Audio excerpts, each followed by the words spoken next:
Los periódicos se dedicaron a promocionar la lobotomía como la cura a una gran variedad de enfermedades mentales, una práctica la cual consistía en abrir el cráneo del paciente o atravesarle el cerebro con un picahielos desde el conducto lacrimal del ojo, todo esto mientras estaba vivo.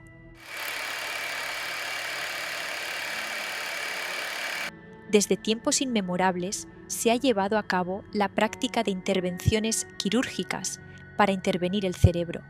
La trepanación neolítica es la más antigua de todas. Consistía en perforar el cráneo mediante abrasión o barrenando con herramientas de sílex. Este procedimiento se llevaba a cabo con la persona viva y su principal fin era desde aliviar presión por algún tipo de traumatismo hasta fines mágicos o religiosos. Lo más sorprendente de este procedimiento es que algunos pacientes llegaron a sobrevivir. Este hecho se ha podido comprobar gracias a los hallazgos arqueológicos, descubriendo signos de cicatrización ósea.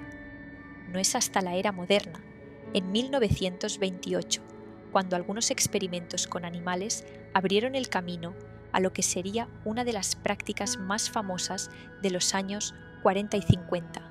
Fue John Fulton, un neurólogo, quien lideró estas investigaciones en chimpancés en la Universidad de Yale. Llegó a observar cómo tras extirpar la corteza prefrontal, dichos chimpancés, que al principio se mostraban agresivos o alterados, se volvían mucho más dóciles y calmados. Fueron estos experimentos e investigación los que inspiraron a Antonio Egas Moniz a realizar las primeras pruebas y test en humanos. En 1935 se realizó la que sería la primera leucotomía oficial, marcando un antes y un después en la historia.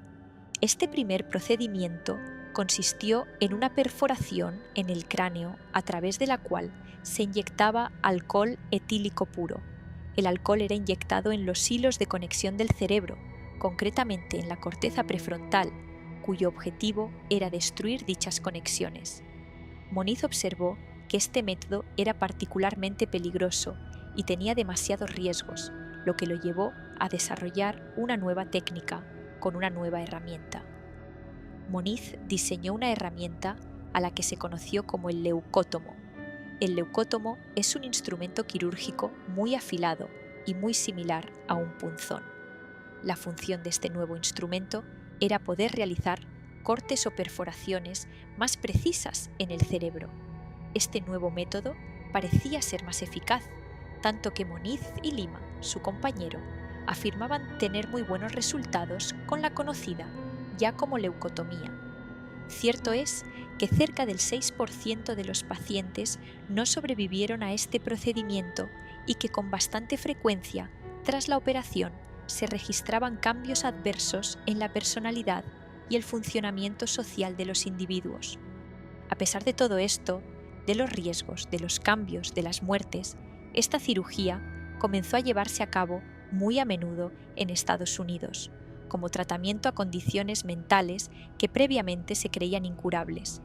Tanto fue el auge y la fama que Moniz recibió un premio Nobel en 1949. Este reconocimiento consolidó la leucotomía como un tratamiento aceptado para el tratamiento de ciertos trastornos mentales. Los primeros informes de las primeras leucotomías realizadas por Moniz fueron llevadas a cabo por los mismos médicos que realizaban las operaciones. Por ello, dichos informes aportaron datos muy optimistas y positivos del procedimiento. En sí, los efectos a largo plazo en los pacientes eran impredecibles. A menudo este procedimiento resultaba en cambios permanentes, tanto en la personalidad como en el comportamiento del paciente. La leucotomía pretendía tratar la ansiedad crónica severa, el trastorno obsesivo-compulsivo, la esquizofrenia o la depresión con riesgo de suicidio, entre otras enfermedades. La lobotomía se popularizó en Estados Unidos por Walter Freeman.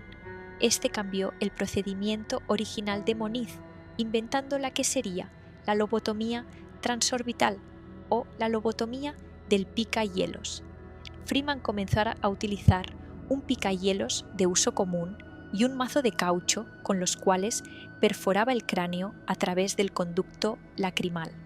Una vez insertado dentro del cerebro, concretamente en el lóbulo frontal, lo movía de lado a lado para cortar las conexiones entre el lóbulo y el resto del cerebro. Este procedimiento se podía llevar a cabo en cuestión de minutos, lo cual permitía realizar una gran cantidad de operaciones al día. Freeman recorrió todo Estados Unidos viajando en su furgoneta, realizando operaciones a pacientes con todo tipo de trastornos mentales. Incluso llegó a promover la lobotomía para curar otro tipo de trastornos, como depresión posparto, dolor crónico, insomnio e incluso para la indigestión nerviosa. Walter censuró muchos de los resultados de estas operaciones, sin llegar a mencionar los casos de pacientes que fallecieron, que tuvieron hemorragias cerebrales o que incluso llegaron a quedar en estado vegetativo. Los resultados de la leucotomía o lobotomía llegaron a ser muy diversos para todos los cirujanos que llegaron a practicarla, y en la mayoría de los casos estos resultados fueron negativos. Hay que tener en cuenta que el procedimiento implicaba destruir conexiones cerebrales, lo que producía cambios irreversibles, tanto si eran buenos como malos. Los efectos secundarios podían oscilar desde la pérdida de habilidades cognitivas hasta cambios severos de personalidad. Uno de los efectos más comunes era la apatía. Se reducía ampliamente la capacidad de cualquier tipo de respuesta emocional, y muchos de los pacientes perdían interés en muchas de las actividades que practicaban y disfrutaban. Esta cirugía comúnmente afectaba a la capacidad de los pacientes de tomar decisiones, planificar y, lo más grave, de controlar los impulsos. Esto era un resultado muy peligroso que podía llegar a causar comportamientos socialmente inaceptables e inadecuados. Todo esto haciendo referencia al aspecto psicológico o mental de los pacientes, pero también se registraron algunos efectos físicos.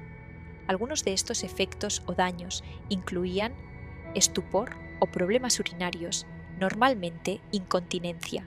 Además, se podían producir algunas alteraciones alimenticias, como el incremento del apetito o incluso la pérdida del mismo.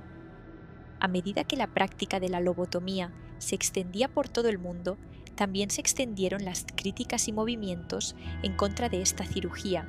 En la década de los 60, con la aparición de los psicofármacos, como la clorpromacina, y el desarrollo del psicoanálisis, la lobotomía comenzó a dejar de practicarse. Cierto es que en algunos países se continuó usando hasta la década de 1970. Los fármacos antipsicóticos demostraron ser muy efectivos para controlar los síntomas de algunas enfermedades como la esquizofrenia o la depresión, lo cual contribuyó al declive de la lobotomía, ya que estos medicamentos eran mucho más efectivos, no tenían unos efectos secundarios tan graves y era un método menos invasivo y dañino. A día de hoy, las cirugías cerebrales para tratar enfermedades mentales se han perfeccionado y ahora se realizan de forma mucho más avanzada y precisa. De hecho, son en la mayoría de los casos la última solución, quedando reservadas para situaciones en las que los pacientes no reaccionan a la medicación o terapias, y evidentemente se llevan a cabo con un enfoque ético y basado en la evidencia.